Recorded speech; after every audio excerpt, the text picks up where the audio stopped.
If you look along your bookshelf, you'll see that almost all the books there have got just one name on the cover, title and the author's name.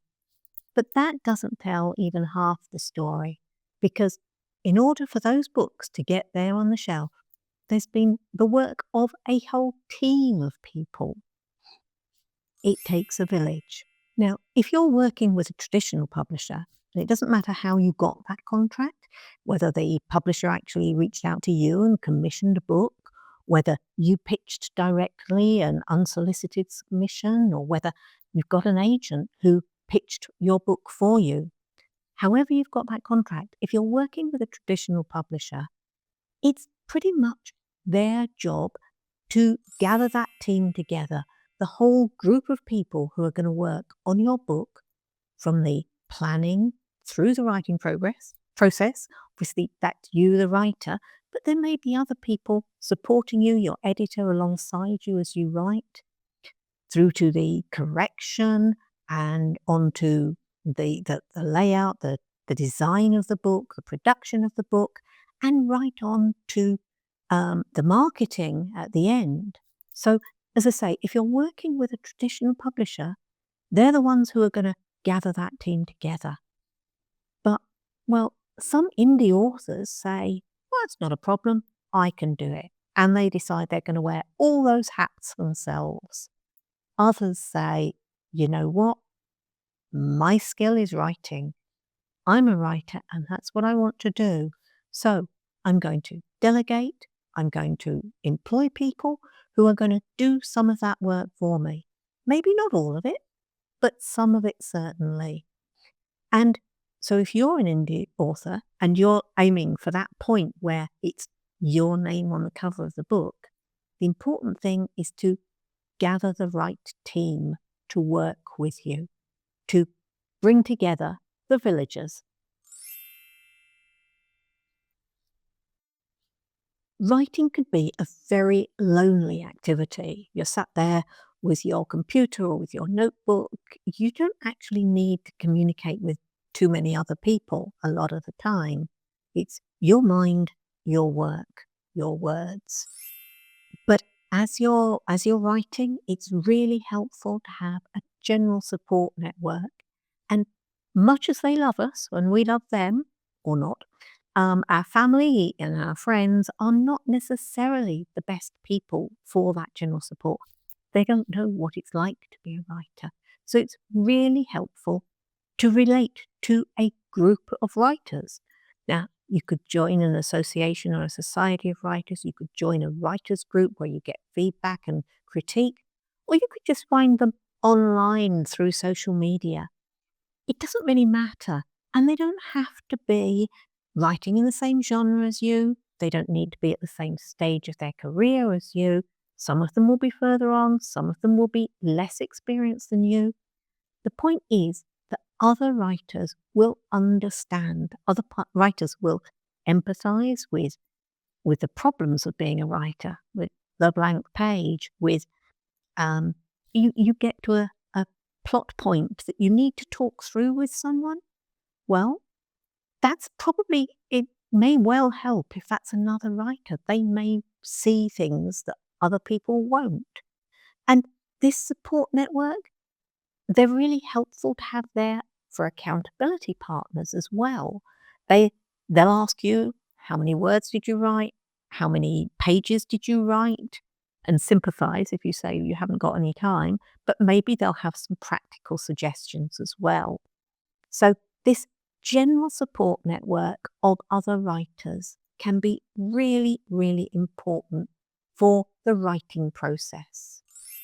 You may decide that you actually need some more specific, more relevant, more personal and individual help with what you're doing that you won't get from that general group of writers. And in that case, maybe you decide you're going to work with a book coach. Now, book coaches can do a lot of things. They can't do everything, but they can get involved at different stages of the writing. From the very beginning, when you've got an idea for a book, they can help you brainstorm that, work out whether it's viable. They can be there for check-in sessions and accountability as you write, as you go through the process. So the thing is that some of them will get very hands-on. They'll actually read what you're writing, and they will be with you all the way very tightly close to what you're doing. Others will have a much more hands-off attitude. They'll be there for talking about it, for making suggestions for general big picture problems, and they'll bring their experience, their ideas to the subject. But maybe they won't actually read as you're going through. It's perfectly possible to get to the end of working with a book coach, have your finished manuscript, and they haven't read any of it. So if you're going to work with a book coach, it's a good idea to find out exactly what you're asking for, exactly what they're offering, and make sure that those two actually tally up and that you really are a good fit. As I say, not every book coach will actually have read your book when you get to the end of writing the manuscript. And the chances are that it's still quite ragged. So you will need other people to come on board at that stage and to help you to make sure that that manuscript is as good as it can be. Now that can be, you might want a copy editor who will make sure that it all fits together, that it's coherent, that it's cohesive. And you may want a proofreader. And a proofreader is actually going to go through and look at every last dot on every I. They are different skill sets. And one of the difficulties now is that anybody can say that they are a proofreader or a copy editor, or they will edit your manuscript. And you really, again, you need to know what you're asking for, what they're offering, whether those match up, and make sure you're working with the right people, that you've got the right people living in your village. You may also decide, if you're writing a non-fiction book, maybe you need an index. Well, there's software that will produce a fairly basic index, but there are also professional indexers. They even have their own professional association. So depending on how complicated, how in-depth your index needs to be, how complicated and technical the content, you may need to be working with a professional indexer. All these different people are going to be working with you. They'll be on your team to make sure that the manuscript, when it is complete, is the best that it can be. Now, when your manuscript is complete and it's been checked, you've had it copy edited, and you're ready to work with a designer to make sure that what comes out on the page is as engaging and as pleasant and enjoyable experience for the reader as is possible.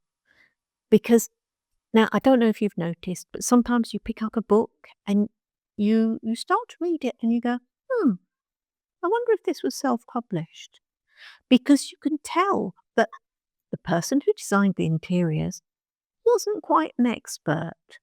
You can't quite put your finger on it maybe, but there's something that doesn't feel 100% professional.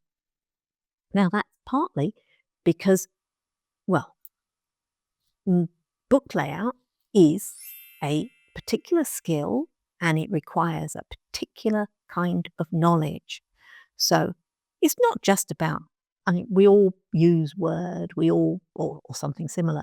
We know about words. We can type them. We can get them in the right order. We can put them onto a page and it looks half decent. But a book layout artist knows more than that. They know the best font. They know the best spacing between lines and between paragraphs, the best indentation, the margin size.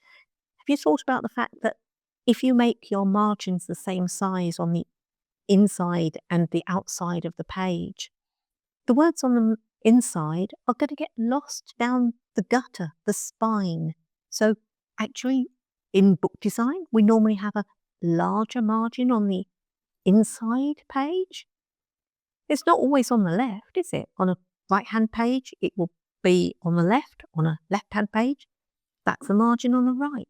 And those are the sort of things that get overlooked when indie authors decide that they're going to take on, wear all the hats or all these different roles. So we've got the interiors design. We've also got the cover design. And you may find someone who will do both. A lot of designers will do both interiors and cover. But you may say, well, I know an artist. He'll do my cover for me. And they may be brilliant artists. But unless they specialize in book cover design, you don't know that you're going to get something that actually works as a book cover. Now, we want our books to stand out. We want them to be recognizably our books. And the first thing that people see, other than the spine on the shelf, is the front cover. But the books, if you look at the same genre, they tend to have a similar design. There are expectations. So although you want your book to stand out, you also want it to fit in within pretty much your reader's expectations, or they simply won't pick it off the shelf and start looking at it, and then you'll never sell any. Now, another thing that the designer will be able to help you with is things like paperweight, because it makes a big difference to the experience of the reader whether you have what weight the paper is, what finish it is, how heavy the card for the cover is. There are all sorts of things. And this is why, at this stage, when you're in the production stage, it really helps if you've got professionals on your team. If you're writing a non-fiction book, then you may need to talk to people during the process of writing to help you with real-life examples, with their experience that you can use as anecdotes in the book.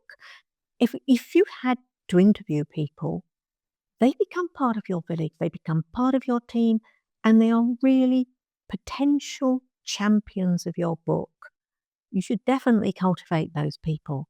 They're potential readers, but they're also likely to tell people about it if they've been involved and if their stories feature. They're likely to help you sell more copies. And at this stage, we're now looking at the marketing. How are you going to sell the book? So that might be through personal champions. It might be through a website. It might be press releases, all sorts of things like that.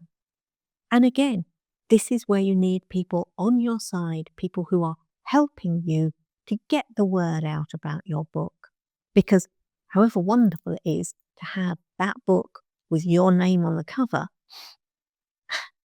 yeah, that's not enough. If you never sell it, if nobody ever reads it, that's not really the end of the story, is it? So we've looked at different places, different parts of the writing process where you may need help, where you need people on your team, the planning, the content, a general support network, the production side, and then on to actually marketing and telling people about the book. As we said at the beginning, it's going to be your book. At the end of the day, it's going to have your name on the cover. But that's not the whole story. When you get to that stage, you're going to look at it and you're going to say, yeah, it takes a village.